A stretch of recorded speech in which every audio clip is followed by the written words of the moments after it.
The first man died before he reached the hallway. He was sloppy, young, confident, like he'd broken into homes before.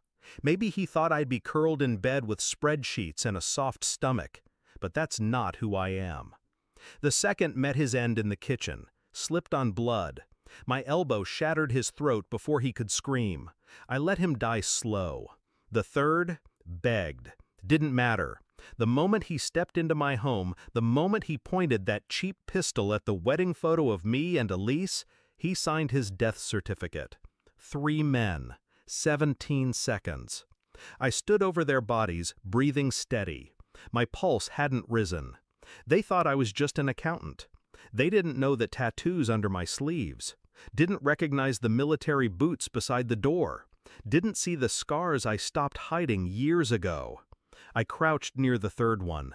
Blood pooled under his cheek. His phone buzzed. I looked. The message glowed. Make it look like a robbery. Make sure he suffers and begs for mercy. It was from her, my wife, Elise, the woman I married 5 years ago. The one who cried when I told her about Kandahar, about the men I lost. The one who said she loved me for my honor.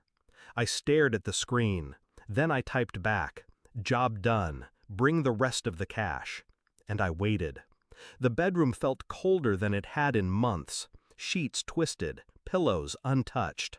I sat on the edge of the mattress, phone in hand, staring at the last message. Wondering how long she had planned this. Wondering if she ever loved me at all. She had kissed me this morning, coffee on her breath, soft, slow lips. The kind of kiss meant to make you forget she was hiding something I hadn't noticed. That's what bothered me most. Not the betrayal, not the setup, but the fact that I didn't see it coming. I'd trained men to spot lies behind enemy smiles. I'd interrogated killers who cried innocence with every breath. And I'd believed her.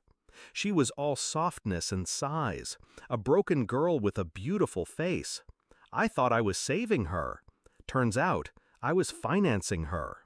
I replayed the last few weeks, the late nights, the business trips, the burner phone she kept hidden in her gym bag behind the protein bars she never touched.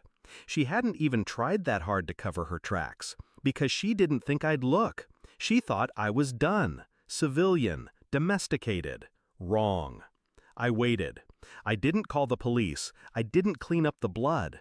I just turned on the sprinklers so it wouldn't dry too fast. Then I started digging. The second phone she'd hidden wasn't encrypted. Rookie mistake. I cloned the SIM, pulled the location history, synced her messages.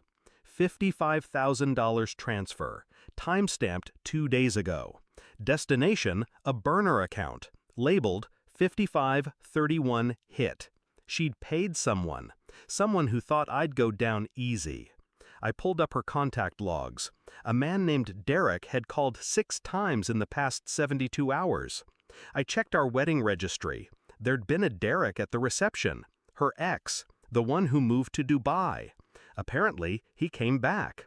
There was another file, a PDF hidden in a private folder misnamed as a receipt.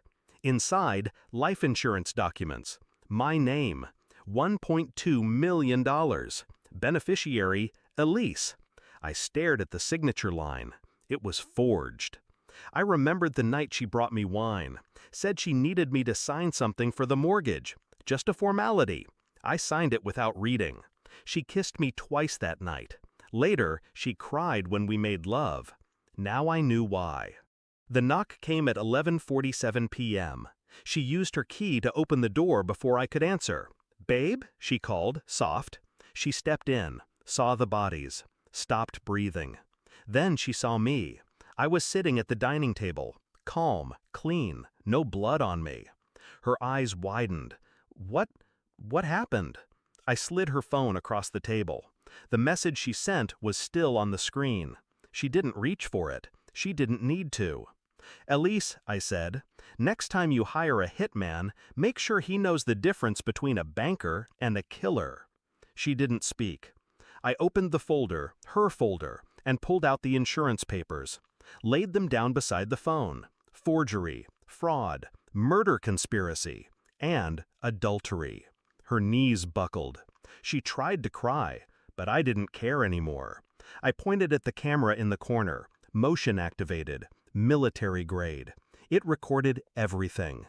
3 men broke in, I said. I defended myself. I'll be cleared. She was shaking now, lip trembling. Police will get the footage, and the messages. I stood. Walked to her slowly, calm, measured. You're going to jail, Elise.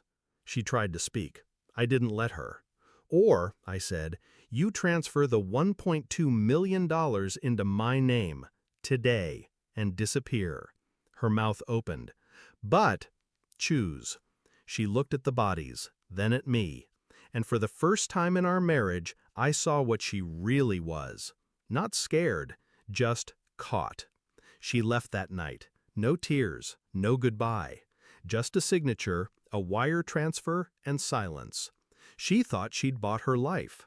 What she didn't know was, I still sent the footage. Anonymous drop. She'll spend years looking over her shoulder, wondering when the knock will come. I sleep fine now, not because I'm healed, but because I see clearly. Some men live to forgive. Others live to remember.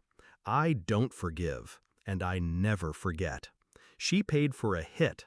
In the end, she funded her own destruction.